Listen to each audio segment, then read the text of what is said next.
निंड इंसान जे लाइ इंतिहाई ज़रूरी आहे। ज़िंदगी जे कार्य वहिंवार खे बहितर नमूने हलाइण समेत सिहत जे सभई मसइलनि खां बचण लाइ पूरी ऐं पुरसुकून निंड करणु ज़रूरी आहे। माहिरनि वॾी तहक़ीक़ खां पोइ इहो ॾिठो त माण्हू बिना खाधे जे 40 ॾींहं जॾहिं त बिना निंड जे रुॻो 11 ॾींहं ई जीअरो रही सघे थो। निंड पूरी न कजे त जिस्म होरियां होरियां कमज़ोर थी वेंदो आहे ऐं थोले ब्लड प्रेशर, जिस्म जो सूर, चेल जो सूर ऐं वक़्त खां अॻु कुराड़प अची वेंदी आहे। पर महांगियूं दवाऊं बि जॾहिं कमु न कनि त कुझु सस्ता ऐं सवला नुस्ख़ा तव्हां जे लाइ बहितरीन साबित थी सघनि था।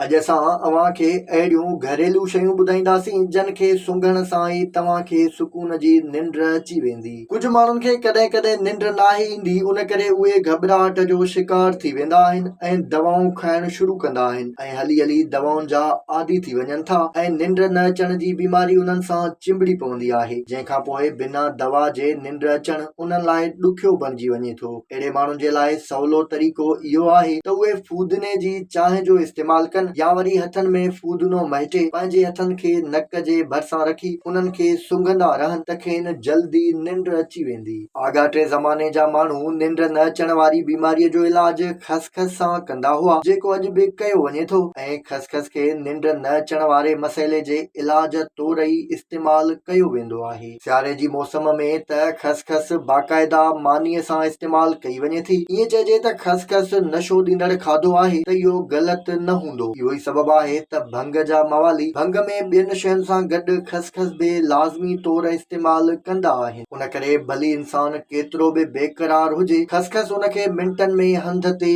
केरे गोगरा हणाईंदी आहे। हूअं त बसरनि जा सिहत लाइ केतिरा ई फ़ाइदा आहिनि, जन बाबति असां केतिरा ई भेरा ज़िक्र बि करे चुका आहियूं। बसरनि खे वार छणण लाइ पिण वाहिद कुदरती इलाज मञियो वेंदो आहे, पर बसर निंड ॾियण जे लाइ पिण फ़ाइदेमंद आहिनि। सावण में मंझंदि जे वक़्तु बसरनि जो इस्तेमालु सुकून जी निंड कराइण जो बहितरीन सबबु बणिबो आहे, जॾहिं त बसरनि जो सलाद तौर इस्तेमालु दिमाग़ खे ताक़त ऐं सुकून ॾिए थो।